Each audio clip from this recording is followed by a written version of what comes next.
I think that's a thumbs up. Start the meeting.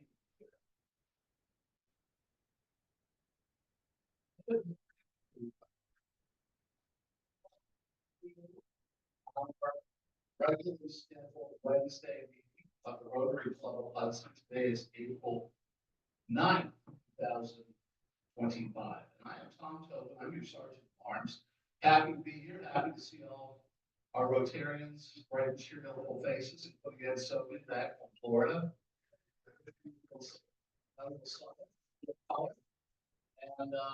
And then all of our guests today too. This is a special day with the four-way speech contest. Ordinarily, I would announce our guests today, but I did not collect a list of various family members, let's say. So I see a couple out here, back here. All right, we won't worry about that though for right now. But welcome to our club. And okay, we're going to start out with the invocation. I'm going to do it this morning since Bill Woolridge is not here. If you will, maybe stand. Yeah. Let us take a moment to remember all the religions represented in the Rotary family. Let us also recall that when we were invited to join Rotary, we were not asked, are you a Protestant, a Hindu, a Muslim, a Jew, a Catholic, or a Buddhist, or Sikh? You were not asked because all religions are welcome in the Rotary family. Please join me in a moment of reflection and thanks with these words. With our friends beside us, and no person beneath us, with the bonds of Rotary between us, and no worries behind us, our worries behind us, with our goals before us, and no task beyond us, with a thirst for knowledge and a dream of a polio-free world, we are thankful for our Rotary friends and to be together.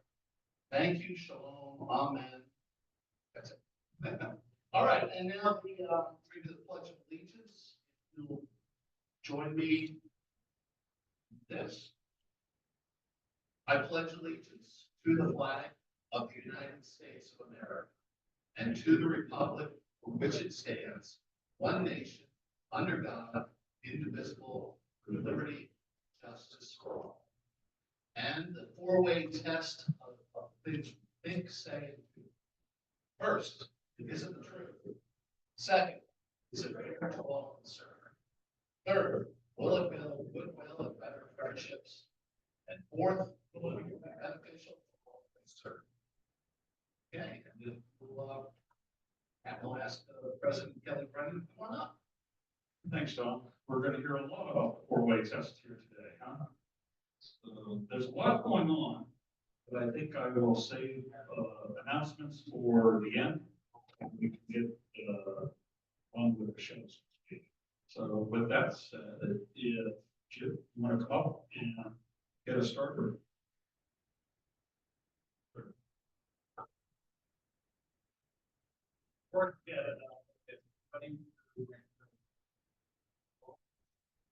And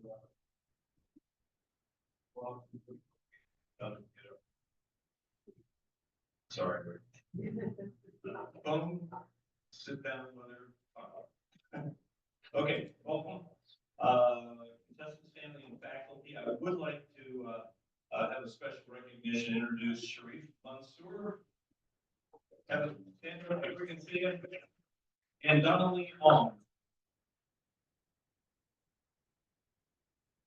For them to be possible to have this day happen, so we really appreciate it. A while ago, I was talking to a neighbor of mine, and we were talking to trying to get my brother for years, and he said, "Oh, old road or something."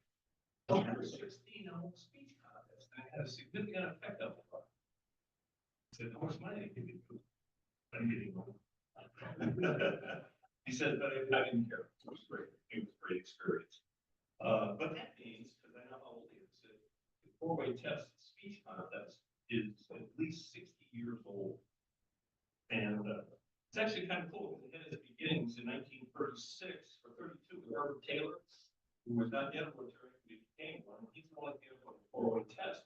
That's the things that you do, issues and things you find in your life, dilemmas, questions that are hard to answer, and he would put his employees through a four-way test, introduce it to Rotary, and it became now supposedly about 50,000 business owners have the four-way test on the test. Important in these times. Besides the basics of the value of giving speeches, the real value is to stand in front of people and successfully get your audience to think, learning to overcome the kind of things that trepidations that go along with builds confidence, nothing else. Your old Ford once said, he said, if I could go back to college, and this he said this when he was president, I would concentrate on two areas, learning to write and learning to speak. Nothing in life is more important. Ability to communicate well.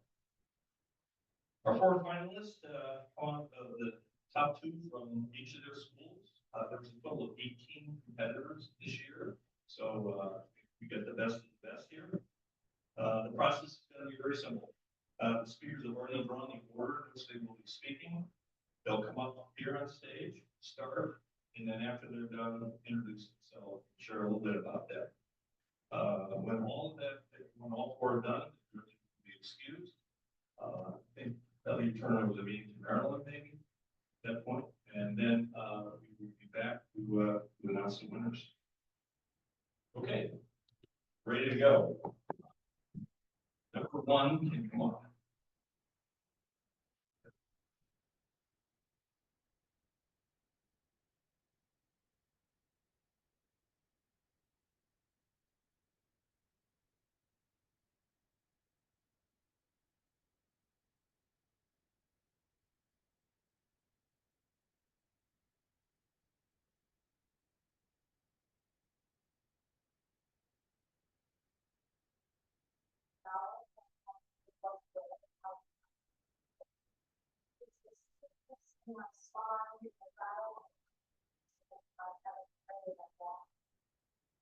Unshootable, crouching in the corner of the heart of my everything. I see the one country. According to the National Sexual Violence Research, I have 1 in 5 cases administrated or victim. 1 in 4 undergraduate sexual assault. I would have that both fear of physical violence, instant evidence that comes with the and objectified. However, in the book, the real issue Bell Hooks describes, if we cannot feel what we cannot, by supporting patriarchal culture that physicalizes men with habit, we give them the states of emotional violence. We construct a culture in which real pain has no voice. Real pain cannot be lived. I love this. How do I begin to understand? I'm so afraid of and so angry at. First, is it true? There's a great cognitive dissonance between the men in my life, the shadowy idea of men that work to my head, but which is true? And I trust the love I have for my brothers, believe that even an unknown man is someone else's trust for fun, would likely hear it and wanna outward. The real truth is that the balance between these extremes is one struck by us. Much of my fear and anger comes from a lack of understanding. I will always keep myself safe by letting them see in my daily life, around hostility and awareness, to view my interactions with fear and others. Men need to be held accountable for their actions, but other than suffering must over. Having empathy, regardless of gender, is right.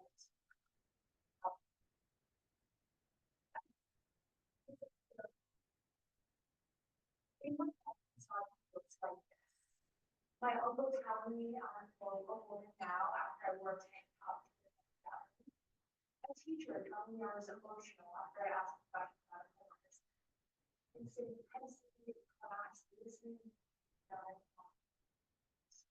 this is unfair. It have been the source of unfairness. In my English class last year, we had a discussion on that. The men in my class shared the struggle to be openly emotional. However, my first reaction was I found it hypocritical. They don't want us to know of this unfairness. While they are the ones. It felt like men find that it's actual. Well, seeing that and thinking like this, I was the one perpetuating the the real hypocrite is me. I expected men to try to understand my struggles, even though I only see them. Thus, what is unfair is that misogyny also looks like this. My little brother used to come home and crying, except he thought he could do anything about it. With words that he doesn't seem to try at all. My male friends quietly confide really find out everything that happens. That was always an emotional moment, even in the man's own identity. Fairness and open teaching can acknowledge all the ways that not just how it affects them. Third, what builds the will to that conscience. Men are often taught that values, right, independence, dominance should be preferred over kindness, collaboration, and vulnerability. This is not often fact. I see the benefit when we build over ourselves. Shut off and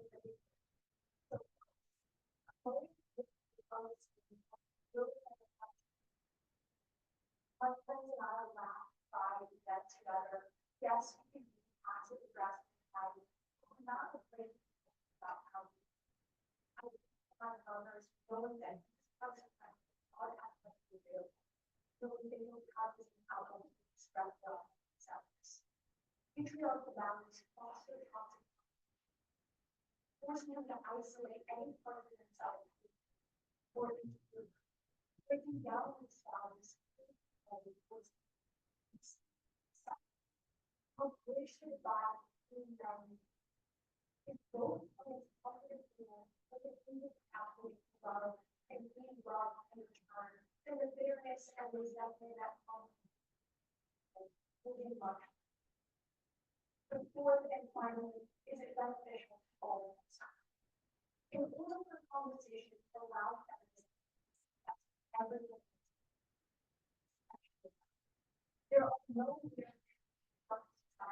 in discourse that is 80% of the life will never be enough to provide food. But the solution I offer to this result by the is this. If you see me as a blue and complex person, I will see you as a blue and complex person. Gender equality will not come at the expense of them. Rather, you not honest. It allows for both men and women to live rich lives, a really connected with each other in deep and meaningful ways. Thus, in order to be free of all expectations and assumptions around gender, we must do as words and sex.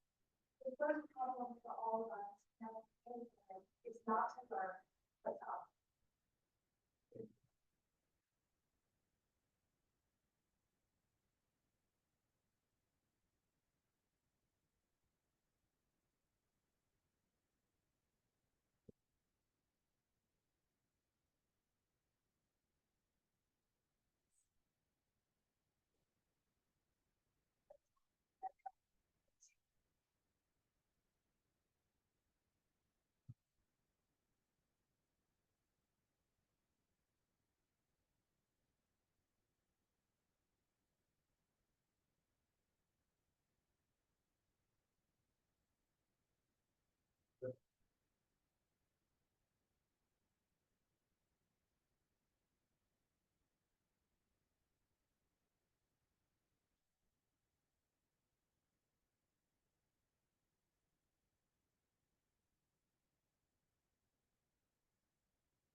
That's.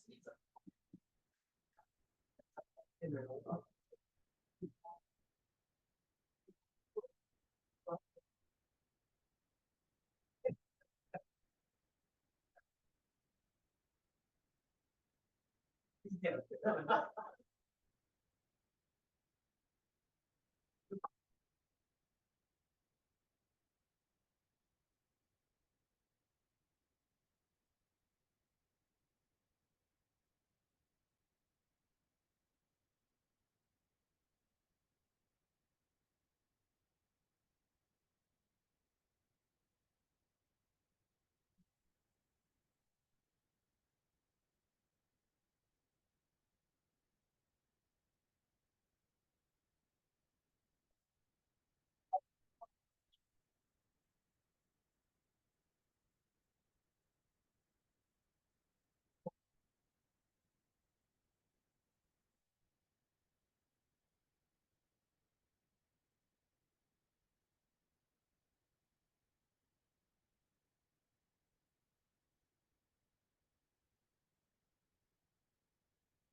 Ready? I want you all to imagine 13 years old. There, right? For most, being 13 was about figuring out who you were while simultaneously struggling. So as you're imagining your 13-year-old self with this fragile mental state, to make your life even more ambiguous, imagine your new smartphone with access. This was my reality, along with over 90% of teenagers in the U.S., according to the Washington Post. With access to apps like YouTube, Instagram, and TikTok, I submerged myself in the digital world because I built up an obsession with social media. And the lessons I've learned about the importance of managing time spent on social media are exactly my example today. Because social media is more than just an app on a screen. It plays a significant role in a growing epidemic that is impacting people from all walks of life. But let's substantiate this idea using the four-way Rotary test. Isn't it true? Is it fair? Does it build goodwill and better friendships, and is it beneficial for all? Isn't it true? Regulating time spent on social media contributes to a healthier mental state. I vividly remember holding my new iPhone 6 at 13. A moment so exciting quickly turned into something much more timeless. Instead of sparking my young curiosity and self-discovery within, my new phone dominated every moment of free time I had. And before I knew it, the joy I once found in simple activities like family dinners or walking my dog disappeared. I just wanted to see what I might have missed on my new phone. The New York Times article titled, "Is Social Media the New Tobacco?" points out that since the release of the iPhone in 2007, youth suicide rates have increased by 62%, along with the rise of reports from adolescents expressing feelings of social isolation. The truth? Social media has been impacting us from the moment it emerged. And reflecting back, one thing is for certain. Social media impacted my social life and mental health. So is it fair? Social media unfairly exploits our brain's very neuroscience, wasting our time in the problem.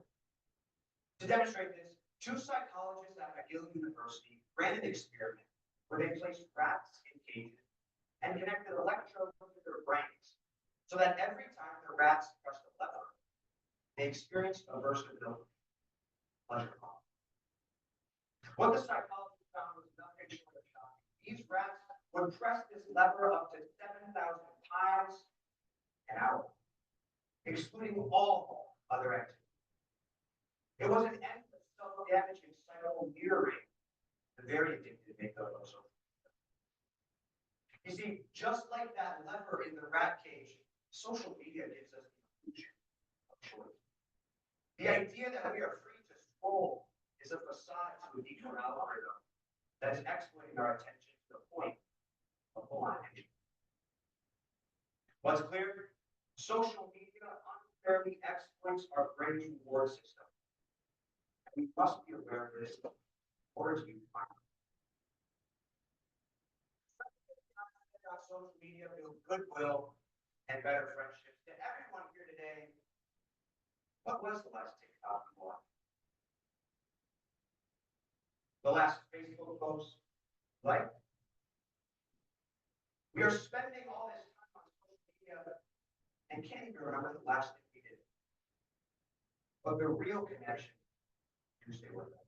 Now, I want you to think about last time you laughed. The last hug you gave. According to the National Institute of Health, over 60% of us spend more than 4 hours a day on social media. A fraction of this time spent scrolling was spent getting out and making the real connection actually. Imagine how much better our individual and collective goodwill will become. Finally, is it beneficial to all concerned? Ladies and gentlemen, regulating your time on social media is essential in a world reliant on digital technology. Take, for example, a story reported by the New York Times. 13-year-old London was finally allowed to download social media. In the beginning, things were exciting and fun. But soon, London found herself coming across videos and images of people who appeared wealthier, more attractive, and trendier than she said she felt. She was always subconsciously comparing herself, and as London stated, the only way to escape it is to put the phone down. Just as we value our social media presence, we must consider if its unrelenting influence is truly beneficial to all concerned. Therefore, let us strive to find a balance of time where social media can empower us without diminishing our sense of self-worth. The key to keeping your balance is knowing when you've lost it. A simple motto, but one we should all take into account when reflecting upon our daily time spent on social media. The truth, social media is impacting the way young people interact with the world. And its addictive nature is something that we all must be conscious of. Time spent on social media is not time spent on you, your relationships, or your future. And benefit yourself and others by regulating your time on social media. Then, I would like everyone to do something terrifying once more. As I know it once was quite nerve-wracking. Delete all of your social media for a week, a day, or even just an afternoon. Because life is not meant to be strolled away when you are meant to. Thank you.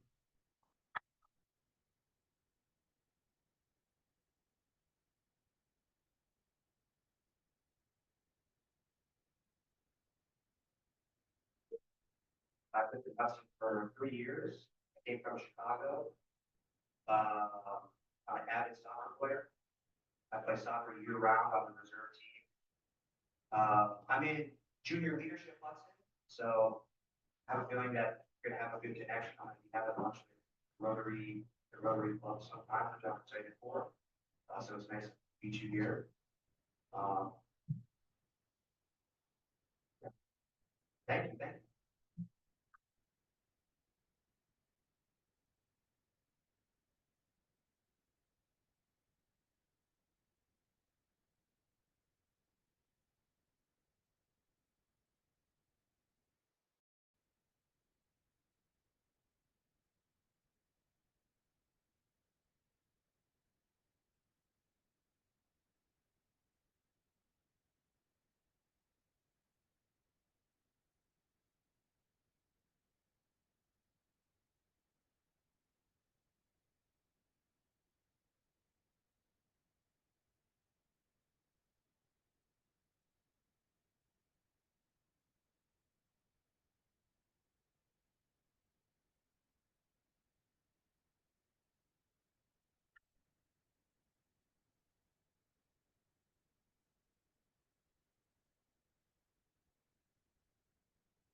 No, this teacher would always try to take away from me.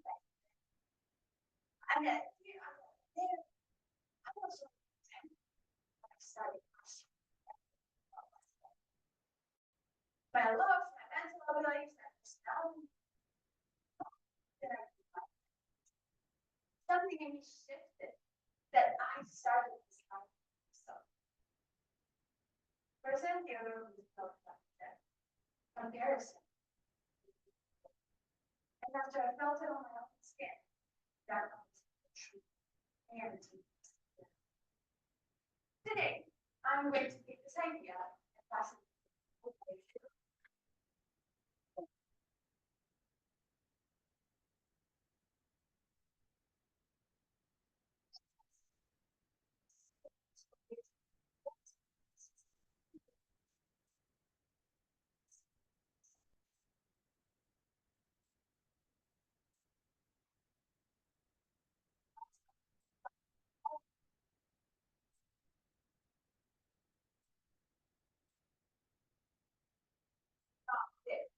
And more, there are no parents in this whole world that are the exact same.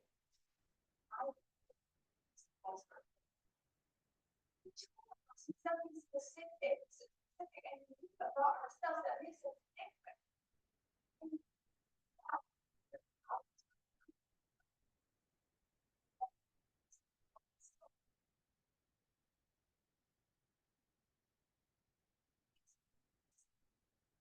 See what to see. And all of this behind the makes us figure that all of a sudden we all have causation and problem.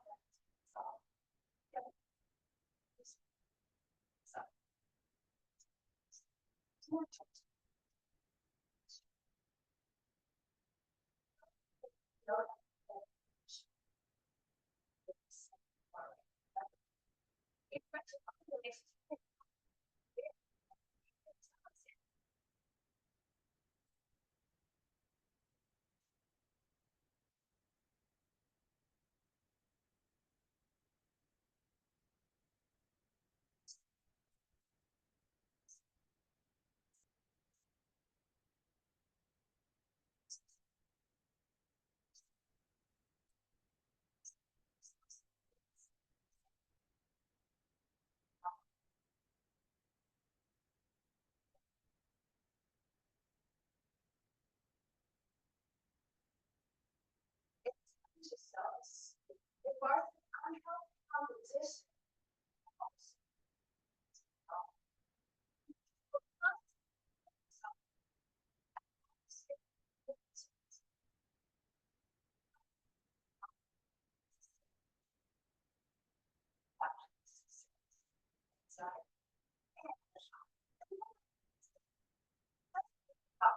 She was 18 and had 9. The other side. The kids were still low. But in our movies, when her friend she was this. Something can go only he was 36 years old. How many states and Germany are never meant to be the same? And also the world where we are all good at the same thing at the same time. And you all spell the same way, you're all the same path. Oh, what you have really nothing to strive for. Society was never meant to. It thrives because of the individuals. Talents, perspectives, and society is a reflection of the individual, and it's the combination of our abilities that creates the dynamic where we can grow and strive for better. I would say, should always try to do it.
We can think about it for ourselves.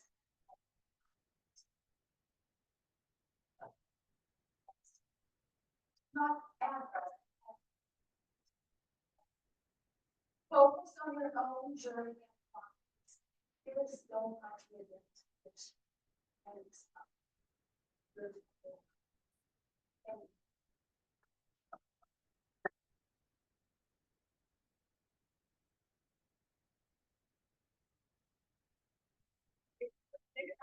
maybe the people, I'm a junior. I'm gonna be in the stage because I want to scholarship, so I'm very honored to be here. Opportunity for me. I come from Moldova, which is a very teeny tiny country in Europe. It's located next to Ukraine and Romania, like right in the but currently, I miss my family a lot. I haven't seen them since August, but I'm standing up here right now because they called me in the morning. They were like, "You got this. You got this. You got to do it for us, for us." And I was like, "Of course I will." And I'm very happy to be standing here right now. So if I want to say something about it's probably that people is such a big word in my life. It's what I want to do in the future. I want to work with people. I want to do law when they're maybe to it. I want to do maybe international relations. I still have, like, I'm thinking my options, but yeah, for now, I'm focused on my peers or my people and my family back at home, my teacher, this long who's here to support me. And yeah, thank you so much.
Test. Test.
for but 2 industrial revolutions. She's in the midst of her first ever technological. It's no secret that advancement in recent years has been absolutely astounding with the advent of so many incredible developments, like, for example, Apple. And discovered the structures of over 200 million distinct proteins, all in the span of just about a year. Or that itself. It's a vast, rapidly expanding digital landscape responsible for holding all of our precious knowledge. Yet, the undeniable benefits of our revolution have come at a heavy price. Online media has rewired our brain, fundamentally changing how we interact with both our environment and ourselves. Our mental health has never before declined so rapidly. We are more depressed and more anxious than ever, and our cognitive capacities are continually lesser. We face difficult questions as railways have happened. Has technology come at the expense of our humanity? And, moreover, is it ethical for us to continue merrily down this road? Well, we can evaluate the ethics behind technological progress using the Rotary four-way test. Is it this road? In 2010, Author Nicholas Carr shocked the world with the publication of his book, The Shadow: What the Internet is Doing to Our Brains. Carr grappled with the internet, a supposed dumb technology by design, and how it was affecting the human mind. Was technology making us dumb? Debilitating us positively? A study by researchers at Yale University found that significant research gave participants a false sense of confidence in their own knowledge. Recent surveys by academic Andrew Shane showed that 50% of adults are now unable to discern fake news, and less than 1 in 10 students in OECD countries could distinguish between facts and opinion. However, Shane also performed an evidence-based analysis of social media's implementation as a learning tool in early 2024, which showed that social media usage differs between learners and requires a nuanced and individualized approach for all people. But this so-called individualized approach raises questions of its own. If technology differs from social approaches, then is it fair to all concerned? There is a pretty abstract qualifier of word which differs in meaning of right. Most people, however, can agree that fairness is determinant of an accurate representation of events. So whilst technology itself is inherently incapable of acting fairly or unfairly, our aim with it can certainly tilt the scales in someone's favor, bolster inaccuracies, or paint a less than rosy picture of the world. The American Psychology Association tells us rapid publication and peer-to-peer sharing allow ordinary users quickly to large audiences, so misinformation can only be rectified with that. Echo chambers bind and isolate online communities with similar views, which aids the spread of falsehoods and impedes the spread of factual corrections. We must hold ourselves accountable in order to reap the benefits of technology. These are the positive impacts which stand to maximize the expected well-being of all people. Willingness build goodwill and better friendship. One of the most beautiful things about the internet is the capacity for globalization and fostering human interaction. The rest of my family knows a child, and it is only because of the internet that I am able to see them every week, even while we're separated from other things. But this outstanding quality seems to be overshadowed by the never-ending of addictive content. Teacher Andrea Claytis draws attention to social media's role in affecting linguistic expression and grammar. Claytis' article, A Shifting Paradigm, focuses on the normal rewiring of communities brought about by the digital. Affirming the recent deterioration of intellectual processing capacity has not necessarily been because of social media, but rather is a result of its constant stimulation and our exposure to and bombardment by new ideas. Claytis theorizes search engines such as Google and Bing have directly contributed to dwindling student cogitation, cooperation, and creativity. When all information available to humanity is accessible with the mere click of a button, other human beings suddenly seem a whole lot less interesting. Fed on a diet of new likes and short-form content, technology is literally raising our youth and destroying our ability to communicate be beneficial to all concerned. This goes back, one of the most harrowing issues surrounding social media. Through the lens of herd mentality and ethical principality, thinkers say argue the deterioration of individuality may not necessarily be because of social media, but rather is the impact of its utilization.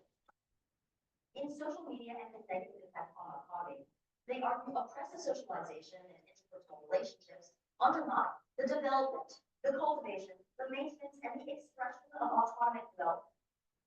Parasocialism and oppressive socialization are essential aspects of social media to consider when it comes to both building platforms and even just interacting with other people on the internet.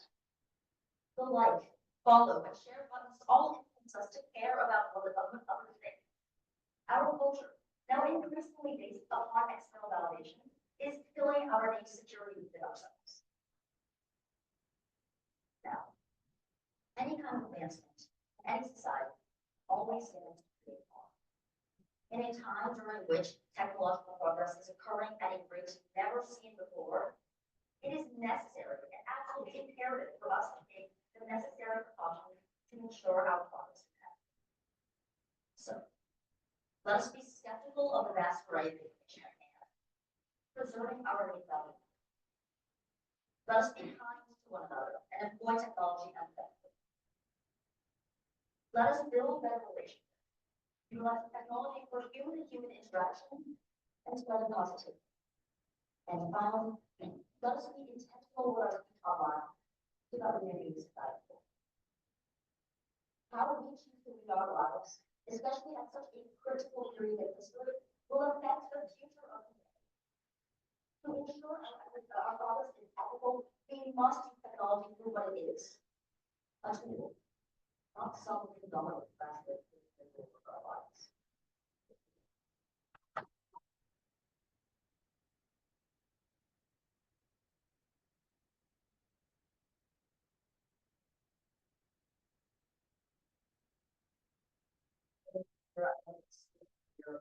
Science, so like one edge, solving for nerve disorders, especially like CBD, like violent disease, so me, and I really like. So, a little bit on personally, I have a younger sister which is probably that great. She's absolutely adorable. And I also have a mother, she's a first generation immigrant, and she never goes. My father passed away from a beautiful friend, that is relatively what I want.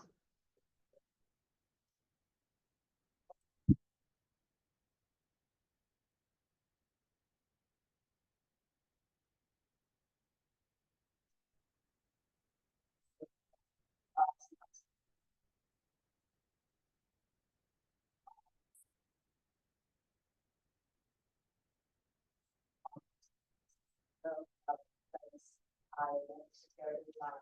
My mother is my food, also about the castle, all the summer. So, I was also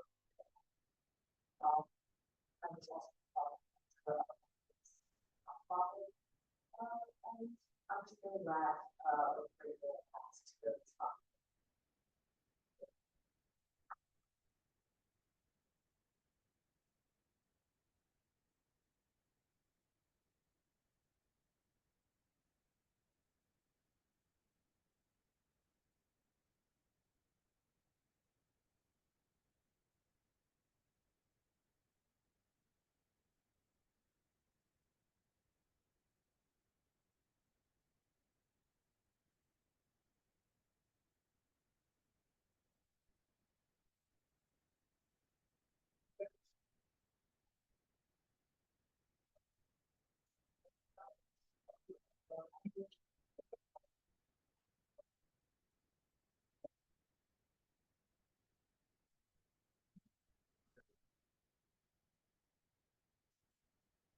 Everyone has context relative to the gala.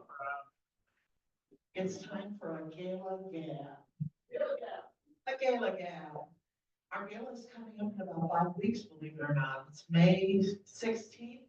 For those of you who are guests, every year for 39 seasons, we have had a festive gala in which we raise some funds to help support the charitable mission of the Hudson Rotary Foundation. And I'm proud to report that last year we netted over $40,000, and that helped us pay for some scholarships, helped us with Hudson preschool parents getting the safety town built at the elementary school here, and also had helped us to fund an international project that we participate with several other Rotary clubs in our district, and Akron Children's Hospital providing cardiac surgery to needy youth children.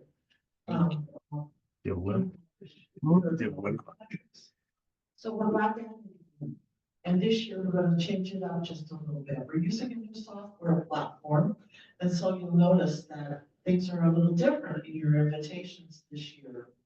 The website is live, and the cost is remaining exactly the same as it was last year. We are partnering again with Hudson Community First. In February, 5 of us helped to be registered to their event at Lake Forest, and they will in turn send representatives of Hudson Community First to handle registration at our event. It's a win-win for the community. It's a collaborative event, and it just really is great because then we can enjoy the evening with the friends that we've invited to come. We're changing up a couple of other things too. We will still have a few raffles. Date night is on. 12 gift certificates of $100 to some of the best restaurants around. This is the poster from last year. I actually sent a copy of this to everyone that I'm hoping will participate this year. Kind of let them know what they're in for and the opportunities for how it will be publicized both before as well as after the event. We will be taking an ad in Hudson Life. We'll be utilizing Facebook and hopefully Instagram to share some photos from last year's event, as well as exciting things about the prizes and things of bidding options that we will have this year. We're changing up the raffles just a little bit. Instead of having a wine raffle this year, we're going to have a wine pool. That's the reason I'm collecting bottles of wine. We're hoping to have at least 20, so that if you pay $20, you're going to have something to take home. But it's also going to be seeded with a few bottles that are of significantly higher value, just $20. So anyway, you can either get a bottle of wine to me with a valuation of at least 20, or give me $20 and I'll get the military package. So we're hoping to have a nice array of wines for our guests to choose from. The other thing that will be happening is that we've changed the menu up just a little bit. We still will be offering the butler hors d'oeuvres as we've had in the past. We're at the Twinsburg Garden Inn. The main entrees, the nice beef tenderloins that we so like. We're also offering a pretzel crusted chicken this year, as well as a grilled vegetable risotto. So that'll be tasty for our vegetarian friends. The evening is expected to start right around 6 o'clock, and we hope to be done and heading home shortly after 9 or 9:30. And we hope to again have a very successful gala. We're looking for live auction items right now, and we're looking for an auctioneer. Unfortunately, our star auctioneer from last year has work duties that are taking him out of state, and so Pat Shear will no longer show up with his cadre of props. We have wonderful photos of him with the swim goggles on and a cowboy hat, and a few other things to enliven and make the evening interesting. So we're looking for a volunteer Rotarian, and I've been pressing a few Hollywood chips, let's just put it that way, but we're still looking. So if you feel so called, please let us know, because we really don't want to pay for an auctioneer, you know what I mean? And you do not want me doing this, you really don't. It's not going to be pretty. So anyway, the invitations are out. The mailings to the beneficiaries, the donors are out. And we're doing a couple of new bundles this year. The date night is a bundle where we pull all of those gift cards together. We're doing another one this year that's called I Scream, You Scream, We All Scream for Ice Cream. And what it's going to be is a collection of $10 to $20 gift cards from all of the famous ice cream places that surround us. Everything from Country Made to Honey Hut to Handles and Hershey and Cold Stone and Lulu's. And even Nona's has El Gelato. If you were aware of that, it's really tasty. So if you're an ice cream fanatic, come and bid on that package. We'll again do our breakfast club where we have coffee and gift cards to a lot of different breakfast spots around town and here and elsewhere. So if you have any other suggestions for bundles that would make for interesting things, that's always something that we're looking forward to. All ideas are welcomed. We're looking for, most people have their marching orders today. We're hoping that we have a very, very successful gala. So the goal is to get some live auction items that are exciting. We're looking for 5 to 6. And right now, we're still in the process of trying to put all of that together, and you'll know more about it as time moves forward. But we are launched, we are ready to roll, the website is live, it's time to get your tickets and invite your friends. We've got lots of tickets available, we're hoping that we have between about 180 and 200 people come out. That's what makes for a really nice size, and it's always a fun evening. So thank you very much, and I think we're going to have a winner very soon. Thanks, Marilyn. The judges are the judges.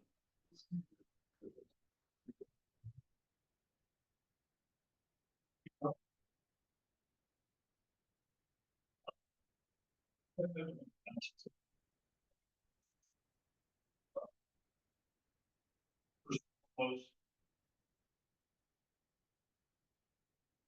We congratulate Kaz, Ika, Maggie, and Selena. To be honest with you guys, the most powerful thing is the word, spoken word. So all of you did a fantastic job. I mean, the judges are back. There's no winners, there's no losers. You guys did fantastic. Rotarian of the Year and the Jimmy Sutton Awards. I did finally get some emails. What I need is some hands raised. I just need 2 people to assist me in determining the winners of the nominees that I've received. So, and need volunteers. If you don't volunteer, I'll pluck you out. So, Dave, thanks. Keith, okay, got it. Let's see, there is a foundation board meeting right after this meeting in the dining area. Gala committee meeting is the 11th at noon at the Hudson Community Foundation.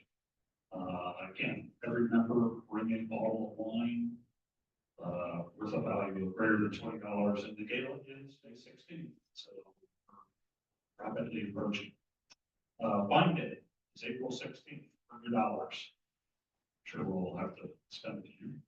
The change of the guard, that's going to be the 25th of June, and Terry is working on all the details, so they're forthcoming. Terry's also managing the Hudson Inclusive Playground. That's our nonprofit for the month. So she'll be looking for specifically. She's looking for money. Yeah, bring cash. Lots of it. There's a district meeting on April the 25th and 26th. I encourage everyone to go. I was actually pretty darn good. Pick one of the other days. They want you. Let me know if you are going so that they know they're trying to figure out attendance for both of these. But it is 25th and the 26th starts at 8 a.m. There's lunch both days, and it is at the Marriott on Harvard. Also, 271. T-shirts, well, actually, they're not t-shirts, these are polo shirts. What we had was, polo shirts created, they say the Rotary, well, Hudson on them, they're embroidered, really nice shirts. Are they 28 bucks or we don't know yet? Sure. I'll bring them next week. I'll bring them next week.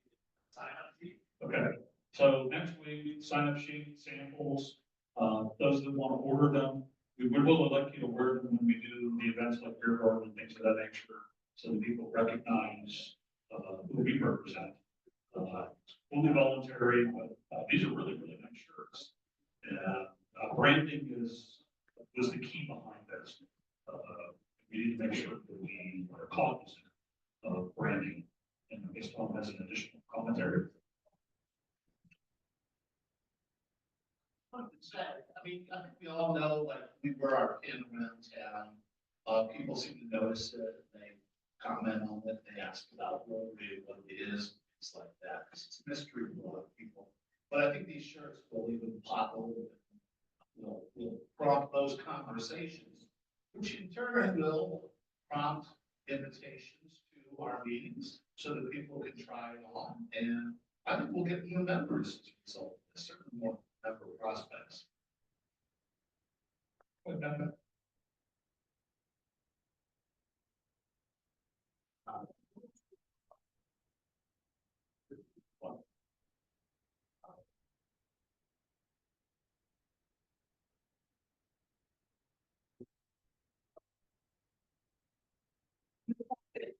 also get brand specific shirts. Yes, Oh, yes. All right, so we have some time, let's go ahead. Vika? Do me a favor, and you draw me a ticket. Okay, so Rotobot is $7. Seems like that seems to be the only one. 221 is the jackpot, and the lucky number is 3317. 3317. Maryland. Come on down.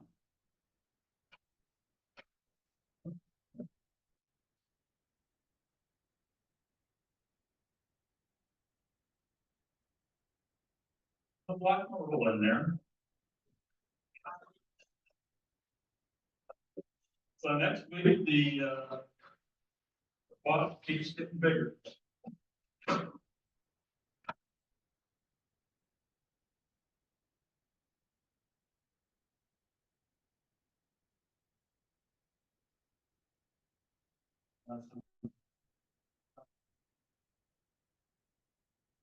All right, so what we're gonna do is useless but important facts.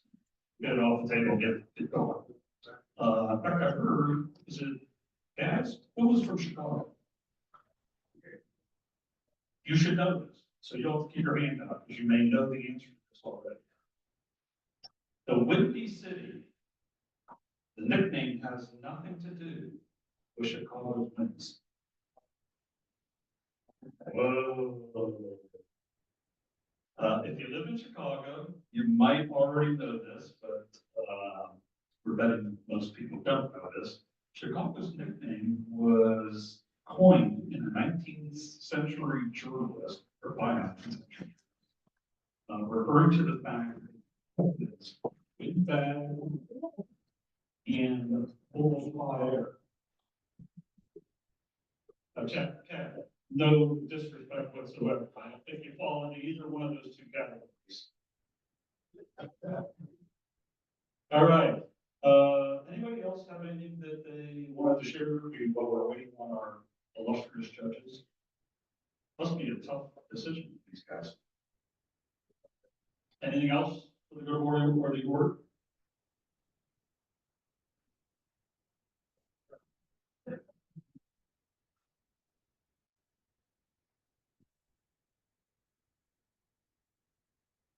It's quiet, it's patient.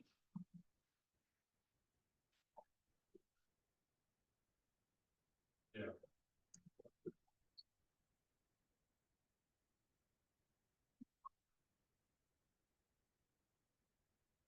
That bothers me in ways. I'm not sure there's anything that bothers me.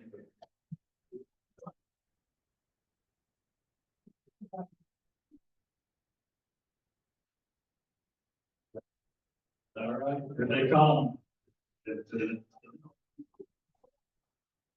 You certainly can. And that's, or in that, like, Did anybody mention that yet? okay.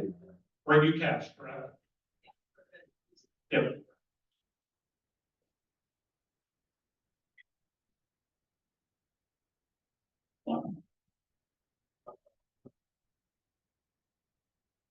Probably. Have several tax, Patrick. In regards to district fee, they also need to know what's going to show up. Because if we have a bunch of dinner, so they need to get a number of power number. 20 minutes, it's a Friday, Saturday. Yeah. Well, like you Yeah, said. you can pick either day. But love and get a great time. So it's not all dry, but I should get like, please, register. Getting rid of my motorcycles.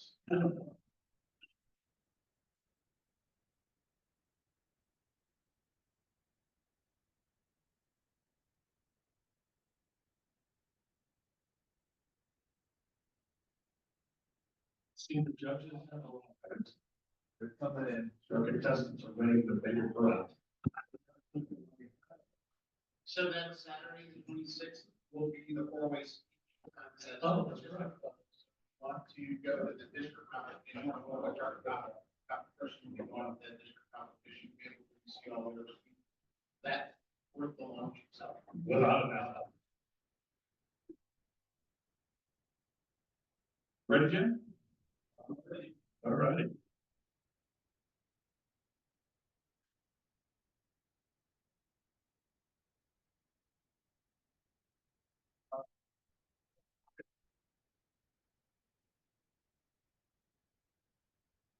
And, figure face the audience after we're done, ask, I know, not only still here, they're here. Sheree had to leave, but we're gonna take pictures, so, we can give somebody my camera, they can take a picture. So, the judges said, wow, we all kind of agreed on one thing. We want to get the time capsule and see where these people are. You? Absolutely. Okay, here's the top part. We're gonna start with, fourth place.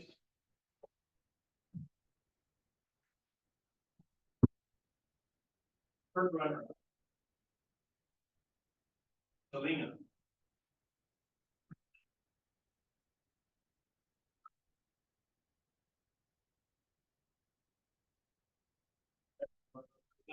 Bang.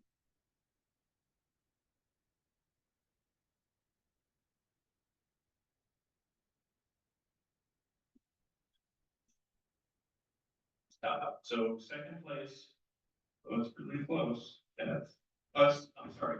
Are we going to get that? Right. Yeah.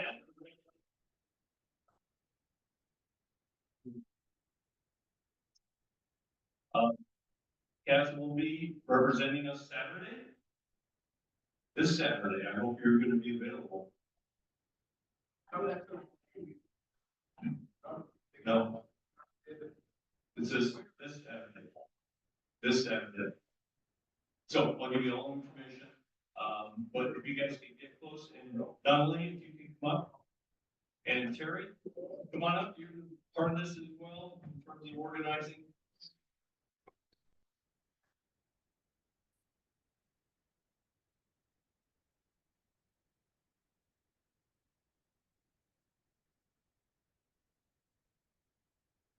Let's give them all a big, big hand.